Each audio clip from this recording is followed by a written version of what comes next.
Hexagone, la déliquescence des médias ou l'illusion démocratique.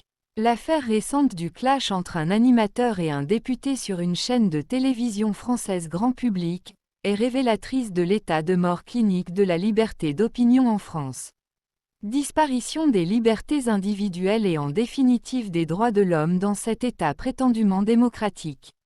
Le spectacle d'un animateur clownesque, incapable de voir le lien entre les phénomènes migratoires en provenance d'Afrique subsaharienne et les pratiques néocoloniales et de corruption des oligarques français en Afrique noire francophone, insultant un élu de la nation par manque d'arguments, interroge sur la nature réelle des institutions composant le paysage politique français. Car comment fonctionnent les médias faire valoir de la liberté d'expression et de la démocratie dans ce pays? Au départ, un oligarque s'empare d'un média à l'instar de ses pairs milliardaires qui possèdent 90% des médias du pays. Il y impose sa ligne éditoriale ultralibérale et extrême droitière. Un candidat porteur des valeurs négrophobes de l'oligarque, aspirant aux mandats politiques les plus élevés est trouvé, et monté en épingle.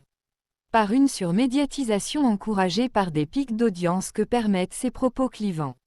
Les scores récurrents d'audimat permettent d'encourager des retours financiers substantiels en termes de publicité.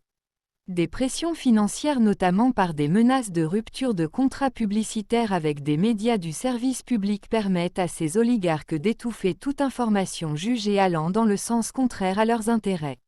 Dès lors, la liberté d'expression est annihilée. En l'absence de liberté d'expression, la dictature s'installe. En lieu et place d'une démocratie qui n'était au final que de façade. Or la dictature, surtout sous ses latitudes françaises, est la confiscation des pouvoirs et l'absence des contre-pouvoirs.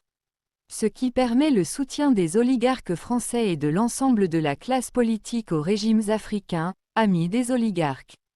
Lequel soutien facilite les signatures de contrats d'exploitation léoniens des ressources minières par les multinationales propriétés ou partenaires de l'oligarchie. La paupérisation massive des populations africaines qui résultera de la confiscation des terres pour exploitation par les multinationales des oligarques, provoquera des troubles sociaux massifs dans le pays africain où l'immigration des plus téméraires vers la France, l'Europe. In fine, le chaos contrôlé ou non, des pays d'accueil des multinationales sera tout bénéfice pour ces derniers qui pourront augmenter les volumes de leur spoliation sans se soucier du règlement des modiques charges fiscales sur les transferts de richesses.